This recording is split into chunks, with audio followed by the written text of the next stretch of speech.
वंदे मातरम. नमस्कार, मी संजय झेंडे.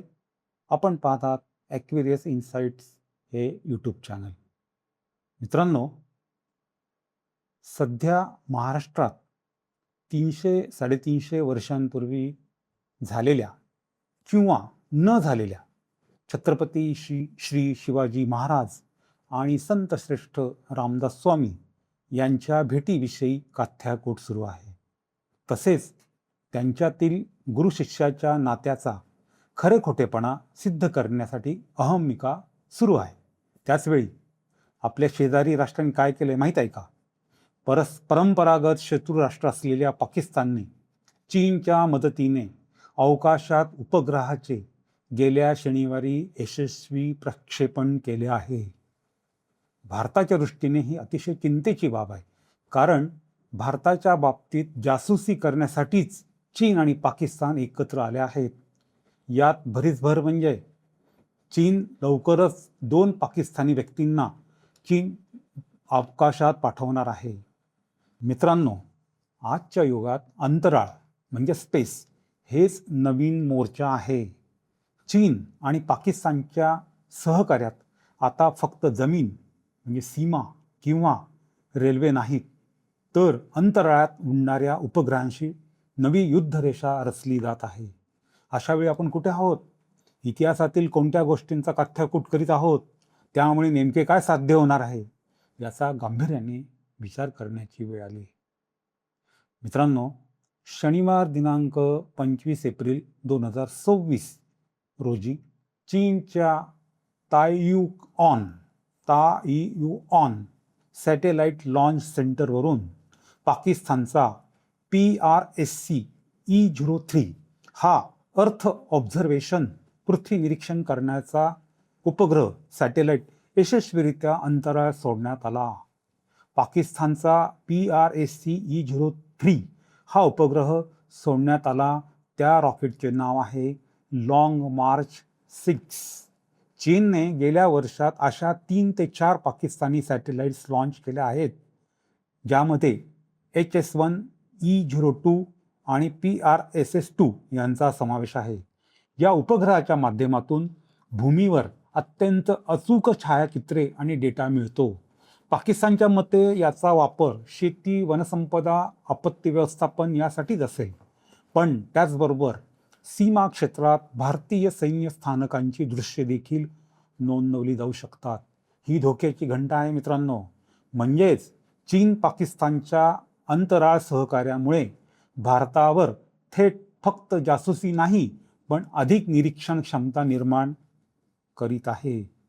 मित्रांनो, आतापर्यंत चीन आपल्या तियांगोंग अंतराळ स्टेशनवर फक्त चीनी अंतराळ यात्री आणि काही आंतरराष्ट्रीय शास्त्रज्ञांना घेऊन गेला आहे. पाकिस्तान या 2 देशांनी ऐतिहासिक निर्णय घेतला आहे. 2025-26 मध्ये झालेल्या द्विपक्षीय करारानुसार चीनने पाकिस्तानच्या 2 नागरिकांना चीनच्या अंतराळ सेंटरमध्ये प्रशिक्षण देण्याचे जाहीर केले आहे. येथे त्यांना गुरुत्वाकर्षणाशिवाय चालण्याची सवय करायला लावणार, रॉकेट उड्डाणाचे सिम्युलेशन करणार, अंतराळ सूटचा हँडलिंग आणि अंतराळ स्टेशनवरील वैज्ञानिक प्रयोग कसे करायचे याचे प्रशिक्षण त्यांना मिळणार आहे. प्रशिक्षण आणि मूल्यमापन यशस्वी झाल्यानंतर त्यापैकी एकाला भविष्यातील कोणत्या तरी चीनी मिशनमध्ये पेलोड विशेषज्ञ म्हणून निवडले जाऊ शकते. जर हे घडले तर तो पाकिस्तानचा पहिला अंतराळ यात्री ठरेल आणि तियांगोंगवरून भेट देणारा पहिला पाकिस्तानी नागरिक होईल. मित्रांनो, चीन आणि पाकिस्तान यांच्यातील संबंध हे केवळ मैत्रीपुरते मर्यादित नाहीत, ते एका धोरणात्मक भागीदारीचे स्वरूप धारण करीत आहेत.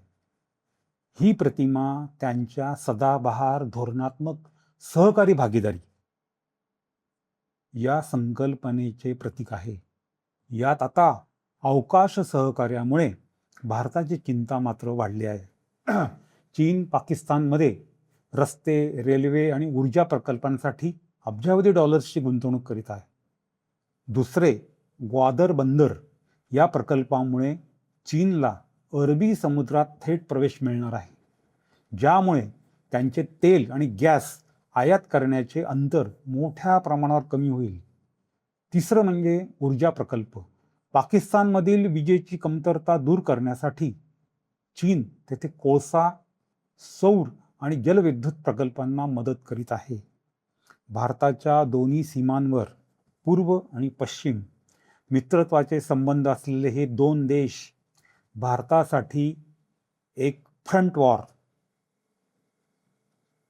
निर्माण करीत आहेत.